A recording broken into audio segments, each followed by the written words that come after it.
నమస్తే welcome to AV news. Thalassaemia వ్యాధి సోకి తీవ్ర రక్తహీనతతో బాధపడుతున్న చిన్నారులకు రక్తదానంతో కొంత ఉపశమనం లభిస్తుందని త్రినేత్ర ఫౌండేషన్ చైర్మన్ మాడపతి పరమేశ్వరి నరేందర్ తెలిపారు. శుక్రవారం శంషాబాద్ మున్సిపాలిటీ శంషాబాద్ ఆర్బీ నగర్లో సిద్ధేశ్వర నివాసంలో మాడపతి పరమేశ్వరి ఆధ్వర్యంలో రక్తదాన శిబిరం ఏర్పాటు చేసి 80 మందికి పైగా రక్తదానం చేయడం జరిగిందని ఆమె సూచించారు. రక్తం కొంతతో ప్రతిరోజు చాలా మంది చనిపోతున్నారని, ఇటువంటి వారికి రక్తదానం అందించడంలో ప్రతి ఒక్కరి పాత్ర ఉండాలని సూచించారు. ఈ కార్యక్రమంలో Shamshabad municipal vice chairman Bandi Gopal Yadav, Narsing market committee chairman Dudula Venkatesh Goud, senior నాయకులు గణేష్ గుప్తా, సురేష్ ముదిరాజ్, కావేటి విశ్వనాథ్, ఇర్ఫాన్, మెట్టు సందీప్ రెడ్డి, కాలనీవాసులు తదితరులు పాల్గొన్నారు. గత కొన్ని సంవత్సరాలుగా చాలా సేవా కార్యక్రమం చేయడం జరుగుతుంది. ప్రస్తుతం ఈరోజు రక్తదాన కార్యక్రమం చేయడానికి ముఖ్య కారణం ఏంటంటే తలసేమియా పేషెంట్స్. రీసెంట్గా తలసేమియా పేషెంట్స్ని కలిసి ఆ చిన్నారులతో మాట్లాడి వాళ్ళ తల్లిదండ్రులు కలిసిన తర్వాత ఈ నిర్ణయం తీసుకోవడం జరిగింది. వారికి ప్రతి 20 రోజులకి 4 రోజులకు ఒకసారి రక్తం అవసరం ఉంటుంది.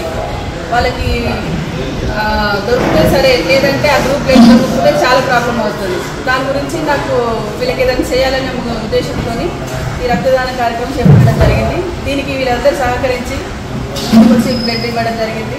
చాలా సంతోషం.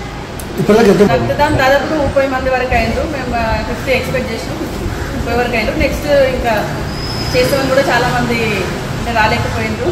నెక్స్ట్ టైం 3 months తర్వాత మళ్ళీ చేస్తాము. పరమేశ్వరి నా పేరు, త్రినేత్ర ఫౌండేషన్ శంషాబాద్.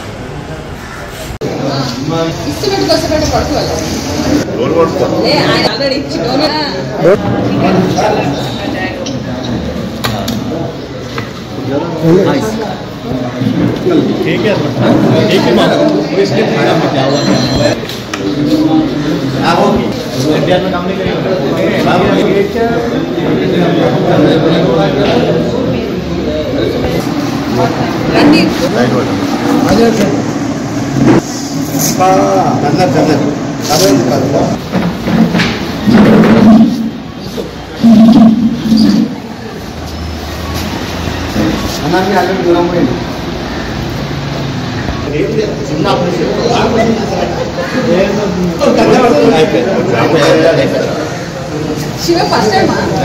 అయిపోయిందా? 5 నిమిషాలు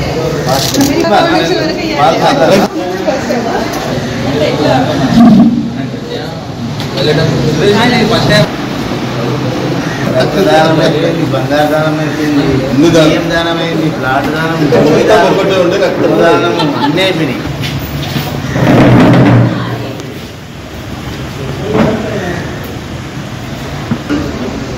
ఇక్కడ తలకాయలు చెప్పున్నాను.